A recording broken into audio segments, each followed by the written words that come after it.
مقاصدنا واغفر لنا ما مضى يا واسع الكرم اللهم صل وسلم وبارك عليه. Assalamualaikum warahmatullahi wabarakatuh. Bismillahirrahmanirrahim. Alhamdulillahirabbil alamin. Allahumma shalli wa sallim ala sayyidina Muhammadin wa ala alihi wa sahbihi ajma'in, amma ba'du. Yang sama-sama kita hormati dan muliakan guru kita Ustaz Dr. Andes Haji Asman bin Haji Ibrahim, Bapak kita Istiqomah Sanas Bali bin Haji Abdul Siddiq, Bapak-bapak, ibu-ibu, hadirin yang dimuliakan oleh Allah. Alhamdulillah, sama-sama telah kita laksanakan kewajiban kita sholat subuh secara berjamaah. Dilanjutkan dengan hadir di majelis ilmu insyaallah selama subuh bulan Ramadan di masjid kita ini mulai tanggal 1 sampai tanggal 25 ada kajian yang membaca kitab An-Nasaihud Diniyah wal Wasaya Al-Imaniyah karangan Al-Habib Abdullah Al-Haddad. Bismillahirrahmanirrahim.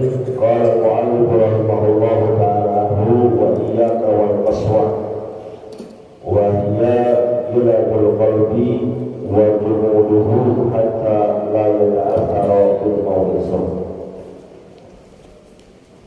Melanjutkan kajian dari kitab Nasaihud Diniyah, bahwa pengarang kitab ini Al-Habib Abdullah Al-Haddad mengatakan, hati-hati kalian dengan qaswatul qulub, kerasnya atau matinya hati.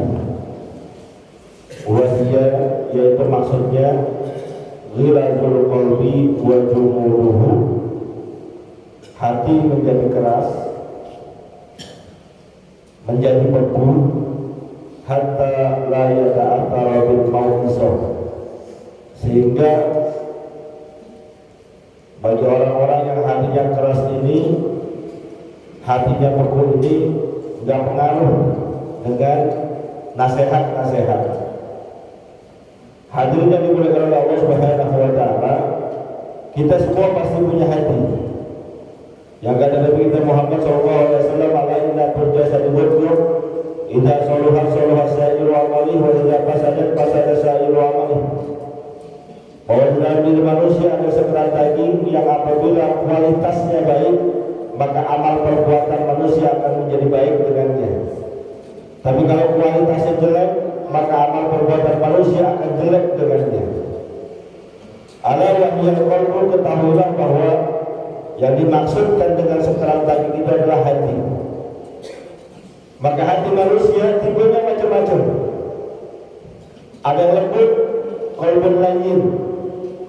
Ada yang qalbul qaswa, hatinya keras, beku, bagaikan hati orang munafik yang digambarkan dalam surat Al-Baqarah, sawa'un 'alaihim a'andartahum am lam tunzirhum la yu'minun.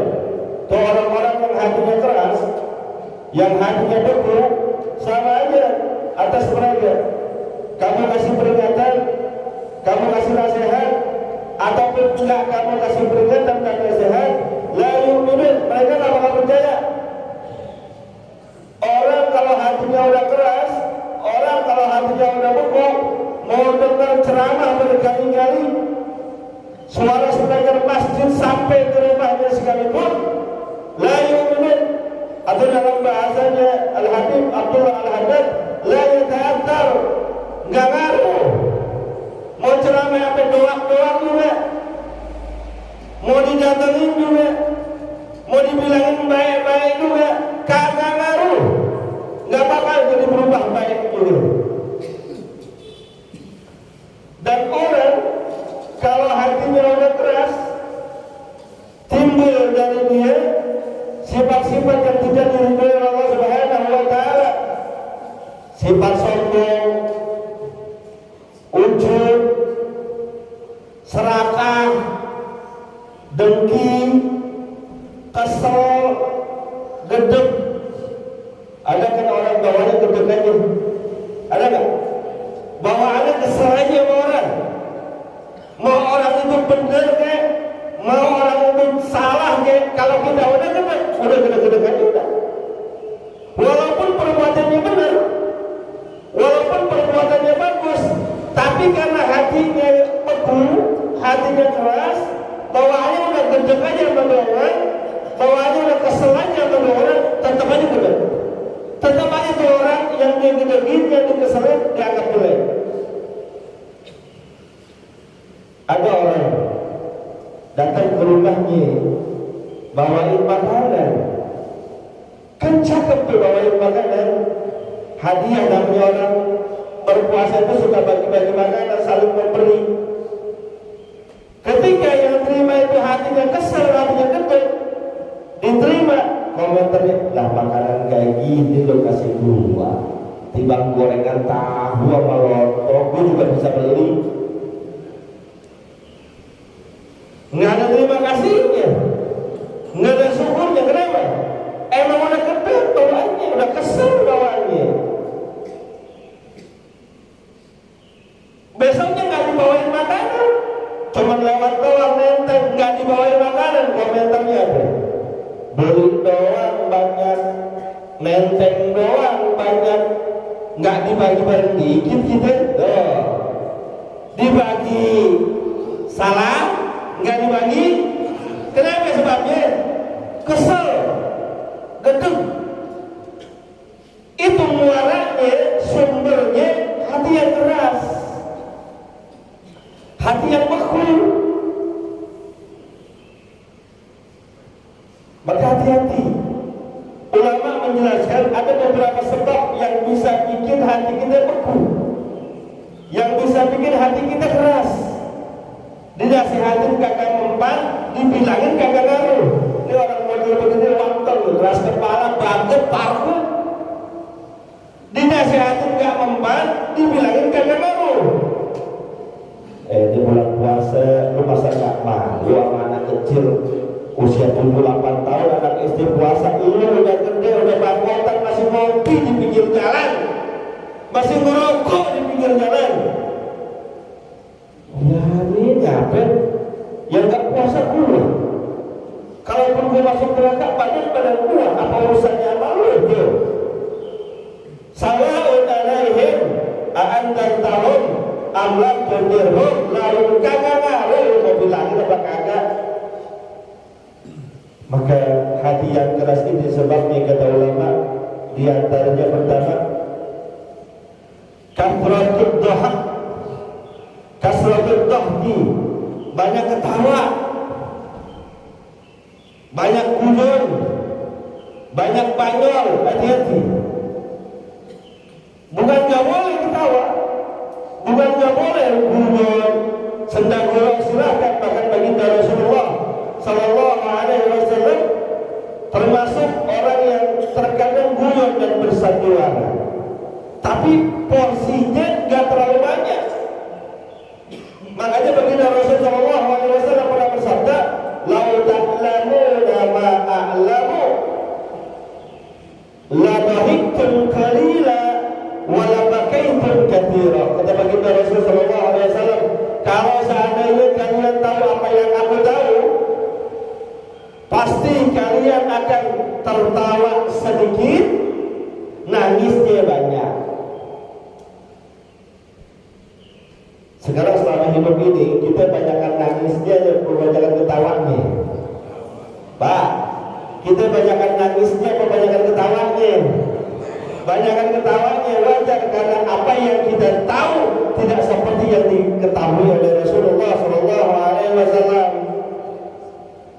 Rasul pernah digambarkan bagaimana neraka, Rasul pernah digambarkan bagaimana surga, bahkan diperlihatkan. Rasul mendengar suara-suara cerita tangisan orang-orang yang disiksa di alam kuburnya.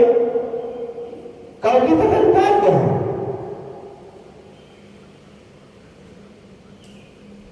Itu yang menyebabkan kita lebih banyak tertawanya dibandingkan nangisnya. Yang kedua, sebab orang bisa qaswatul qalbi, kasratul akli, banyak makan, bangun tidur makan, siangan dikit minum, jam 12 bergaris, jam 3 nyemil, jam 4 isengan ngeteh, malam masih makan lagi gitu. Makanya alhamdulillah Allah syariatkan kita di bulan Ramadan puasa. Ini bagian untuk membersihkan hati. Karena sumber penyakit itu baik secara medis maupun secara agama makanan. Secara medis orang kalau kebanyakan makan gak sehat. Walaupun kurang makan juga gak sehat. Tapi kebanyakan makan berat urusannya. Obesitas, diabetes, kolesterol, asam urat, itu sumbernya apa? Makan kebanyakan.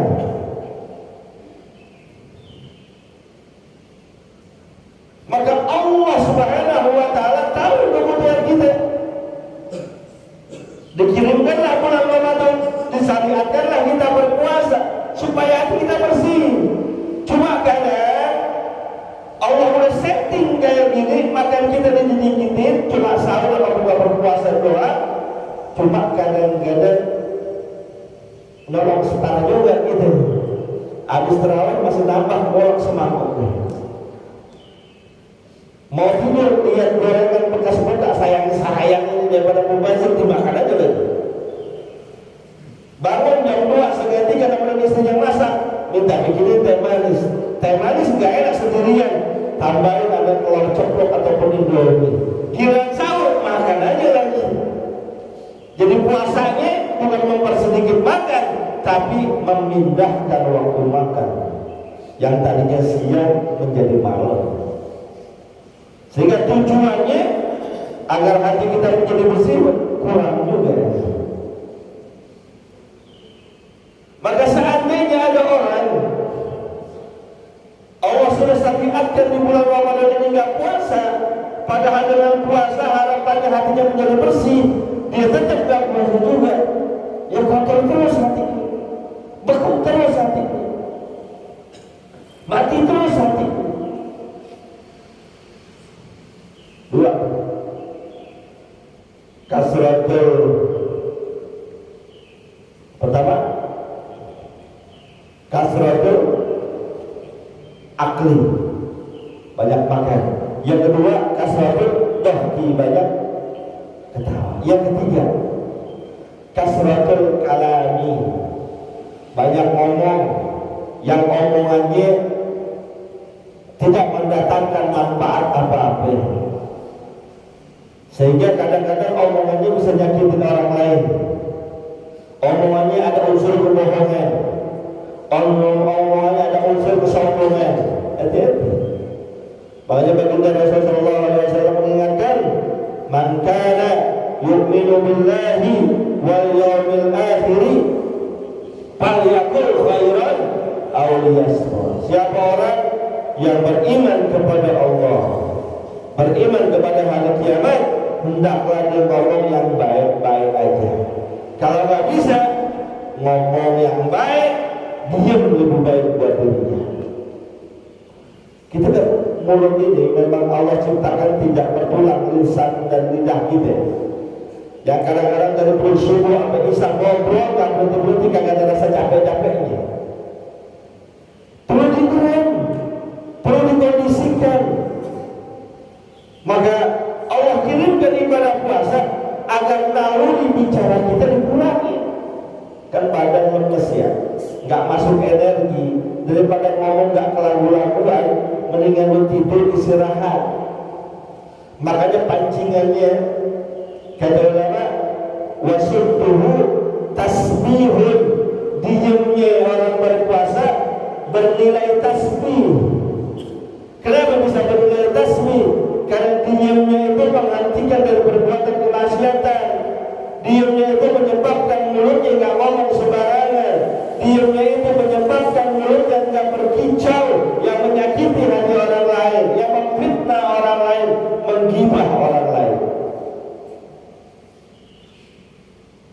Diam aja. Yang keempat, kasratul maksiat. Banyak maksiat bikin hati kita mati. Dalam sebuah riwayat hadis dikatakan, hati kita ini ibarat sebuah cermin yang apabila seorang itu berbuat maksiat, maka ada satu titik hitam dalam cermin itu. Kalau dia bertobat, cerminnya akan dilap lagi, maka titik hitamnya itu akan segera hilang. Tapi kalau seandainya titik hitam yang maksiat itu terus ditambah,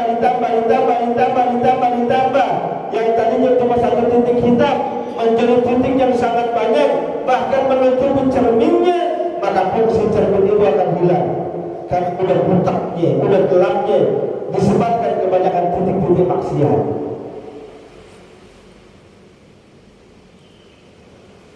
Maka Allah nggak pengen hati kita beku. Allah nggak pengen hati kita mati. Dibuatlah syariat-syariat yang dapat membersihkan hati kita, di antaranya istighfar. Dengan istighfar ibaratnya kanebulnya itu ngelapin. Dengan puasa yang dapat merosokkan dosa-dosa kita, kata Allah Subhanahu wa taala, Rasulullah SAW, man shoma ramadhana imanan wa ihtisaban ghufira lahu ma taqaddama min dhanbihi. Orang yang puasa, benar puasanya mengharapkan ridha Allah, menyebabkan dosanya yang telah lalu diampuni oleh Allah Subhanahu wa taala. Itu pembersih hati kita. Dan yang terakhir, yang menyebabkan hati kita bermasalah, bisa menyebabkan hati kita mati adalah teman yang jelek, teman yang syuk, al-majalisus syuk. Kita kan berinteraksi dalam kehidupan sehari-hari. Teman kita banyak di mana-mana. Biasanya tuh teman duduk kita, teman ngobrol kita, teman jalan kita, itu mempengaruhi kualitas hati kita, kualitas ibadah kita. Makanya dalam sebuah hadis katakan al-mar'u ala dini ghalilihi. Seseorang itu kualitasnya tergantung bagaimana kualitas keagamaan temannya. Dia berteman sama orang yang rajin ke masjid, insya Allah doyan ke masjid. Berteman dengan orang yang rajin ke majlis taklim, insya Allah jadi doyan ngaji. Berteman sama orang yang doyan ziarah, insya Allah bakal doyan ziarah. Tapi kalau berteman sama orang ahli maksiat, maka pasti sedikit banyak dia kena dengan kemaksiatan yang dilakukan oleh temannya. Berteman sama orang yang doyan nyayang rambut, mohon maaf, pasti akan ketularan. Gue sih kagak ikut nyalek, cuma nemenin doang. Temennya naik, cuman gue liatin doang temen naik. Cuma ketika temennya Elu naik nih, sawerannya gue bayarin, naik gak orang? Naik. Maka cari teman yang baik. Dalam sebuah perumpamaan hadis dikatakan oleh baginda Rasulullah SAW, teman yang baik itu bagaikan tukang minyak wangi. Seandainya pun kita nggak bisa memiliki minyak wanginya, insya Allah kebahagiaan wanginya. Kita nggak punya minyak wangi, teman kita juga minyak wangi, minimal dicolekin. Lu cobain nih rasa baru nih, tuh bulu-bulu. Nih kenzo batang, nih bubur, lu cobain. Nggak beli kita, nggak punya kita, tapi karena teman kita tukang minyak wangi, kebahagiaan wanginya. Tapi kalau berteman dengan teman yang jelek, teman yang tukang maksiat, bagaikan berteman dengan tukang pandai besi, tukang las, yang ketika menempa besinya itu menggunakan api yang ada percikan-percikannya. Minimal berteman dengan tukang pandai besi, seandainya pun tidak terkena percikan apinya, kebagian bau asapnya. Yang gampang begini dah, kita nggak ngerokok nih, ngumpul duduk bareng sama yang ngerokok, pulang sampai rumah bini kita nanya, saya sering banget ngumpul ke teman-teman yang ngerokok, pulang sampai rumah istri saya tanyain, ayah ngerokok ya? Enggak, kapan ayah ngerokok? Ini baunya, bajunya bau rokok. Kenapa ya? Karena saya dulu sama teman yang ngerokok. Walaupun saya nggak nyesel, megang juga kagak, minimal bau asapnya. Minimal kalau dalam bicara kesehatannya, minimal jadi perokok pasif yang menghirup asap sebab bakaran rokoknya. Kebagian jeleknya, maka cari teman-teman yang pernah suatu ketika ada seorang sahabat Nabi Muhammad SAW yang datang ke baginda Rasul, ya Rasul, curhat dong. Jadi sahabat Nabi banyak juga yang curhat kepada baginda Rasul. Kata Rasul, apa yang mau kau curhatkan? Dan sahabat bilang, rasa-rasanya hati saya ini udah mulai mengeras ya Rasul. Orang kalau aslinya baik, ketika ada perubahan dalam dirinya yang mengarah kepada ketidakbaikan, udah berasa tuh. Kayaknya ada anehnya sama saya ya Rasul. Hati saya kok rasanya udah mulai mengeras. Tolong kasih saran, apa yang harus saya lakukan? Kalau kata baginda Rasul SAW, kalau kamu pengen hatimu baik, hatimu lembut, tidak menjadi keras, arhimil yatim, sayangi itu anak-anak yatimmu, wamsah roksahu, usap palaknya, wa'atimhu bitu'amika, kasih makan mereka dengan makanan-makanan yang biasa kamu makan. Itu anak-anak yatim yang ada di dekat-dekat rumah kita, itu hakikatnya wasilah sarana buat kita untuk membuat hati kita bersih, untuk lebih mendekatkan diri kepada Allah Subhanahu wa Ta'ala. Manfaatin, Allah udah siapin, Allah udah sediain buat kita. Tinggal ditanya mau nggak action, kita mau bergerak, kita mau nggak untuk memperbaiki hati kita. Arhimul yatim, sayangnya anak yatim, usap palanya, cuma jangan usap doang. Kasih makan dengan makanan yang baru biasa makan. Kasih makan dengan yatim. Ya nggak bisa banyak dikit, nggak bisa tiap hari, seminggu sekali atau sebulan sekali. Ada anak yatim, kasih aja 10.000, beli permen sesuai dengan kemampuan kita. Ini obat dari Rasulullah SAW pasti top chair. Karena Rasul adalah pribadi yang merasakan bagaimana gak enaknya jadi anak yatim. Rasul adalah pribadi yang sangat menyayangi anak yatim. Manfaatin tuh, cari. Pakai pantas. Seorang sahabat Nabi bernama Abdullah ibn Umar radhiyallahu ta'ala anhu dalam sebuah riwayat dikatakan, dia nggak bakal mau makan sebelum di meja makannya ada anak yatim yang makan bersamanya. Allahu Akbar. Kalau mau makan diajak dulu, dicari dulu anak yatim, duduk bareng, makan bareng kamu. Kita kan nggak sampai situ ya. Boro-boro makan di restoran, makan di warteg aja kita nggak pikirin itu anak yatim. Anak yatim tetangga kita udah makan apa belum? Anak yatim di rumah kita malamnya tidur dalam keadaan kenyang apa lapar, belum sampai kita di situ.